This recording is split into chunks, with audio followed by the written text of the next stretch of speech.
Hello and welcome back to another episode of the Nurses Break Room with Jenny Lytle, RN, and I'm Jenny.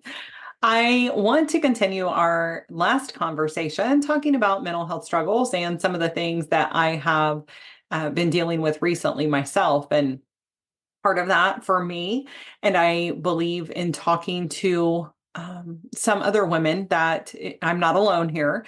Part of that is that my life is good. I So just a little bit of history on me and my nursing background. So I've been a nurse for 30 years this year, and I currently work three different PRN positions. I do on call for hospice, and I've done hospice for 18 years now. And so I do hospice and I do some home health. And then I also have recently started a position with a substance use disorder organization.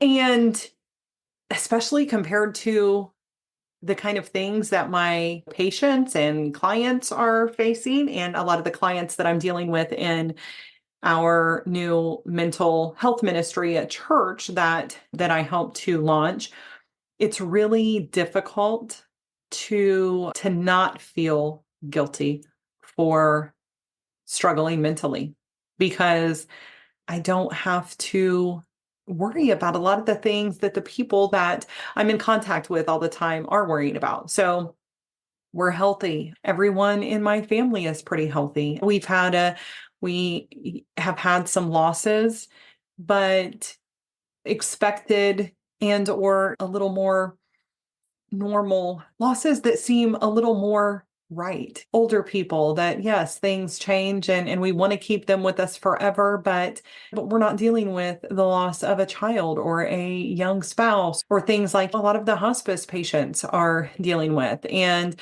nothing catastrophic where we've had some major injury and have those kind of things going like some of my home health patients have.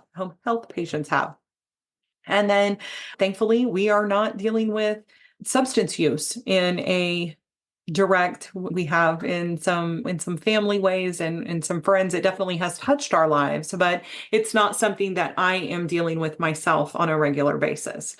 And we I don't have to worry about food and where all those things are going to come from. And now we have some debt, and a lot of that is because of my spending habits that I'm working on. But the whole point of this is there are people who have big awful things going on in their lives. They have these big stressors, and it's understandable how they could end up struggling with depression, with anxiety, with those feelings of frustration and hopelessness. I have a good life. My husband and I celebrated our 25th anniversary last year, and we bought a new house. Not new, but we bought a house and had it renovated, and it's beautiful. It is something that we prayed for and hoped for and really thought, yeah, that's probably not going to happen, but that's more him than me. I am a little more positive in ways than that. And that's another thing is I am normally very positive, very optimistic. I can get mad kind of easily, but I also get over it pretty easily. And so just to be in this funk of not just the standard few days funk or here and there funk, but just really down and starting to feel somewhat hopeless was concerning. And so I feel like there are others who are dealing with those same kind of things. Like I said, we just launched a mental health ministry at church because I was feeling that was something that really was needed. There's so many people who do need help with their mental health, and getting into a licensed professional is challenging. There's long waits, and sometimes people feel like they don't have that time to wait. Sometimes maybe it's a money or an insurance issue, and we are not trying to take the place of mental health professionals. I clearly know my role and my limitations, but we want to be that bridge to be able to offer people some support and a listening ear and maybe some guidance, and just let them know that somebody cares, and that there are things that can be done. When sometimes that's Sometimes that is medication. Sometimes that is intensive type therapy. And sometimes it is a few lifestyle changes. And so there's so many different things like that come into play. But I think it's time that we, as women, as nurses, as human beings, that we have more grace with other people and with ourselves, and not try to figure out, is this something that I should be feeling? Do I have any right to feel this bad right now? Or looking for a cause. I want to know, why am I feeling this way? And again, I don't do that with other people the way I do it with myself. And I'm much harder on myself than I am on others. And I know that a lot of you are too.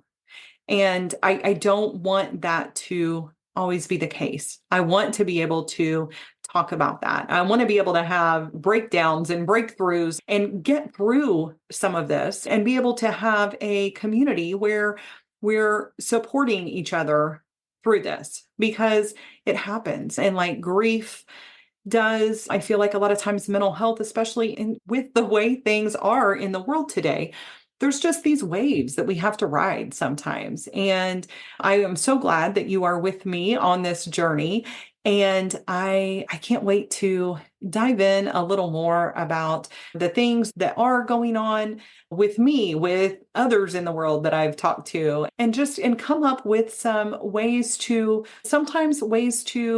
circumvent some of that, ways to help navigate some of the things that we're going through, but also sometimes just knowing that we're not alone, that we're not being selfish, that we're not being lazy, that we just all need some companionship, need some reassurance that there's others that get it from time to time. So thank you so much for tuning in. Disclaimer. Although I am a registered nurse, the medical and health information contained in this podcast is provided for general information and educational purposes only and is not a substitute for professional advice. Therefore, before taking any actions based upon such information, I encourage you to consult with appropriate professionals. I do not provide any specific medical or health advice, and the use of or reliance on any information contained in this podcast is solely at your own risk.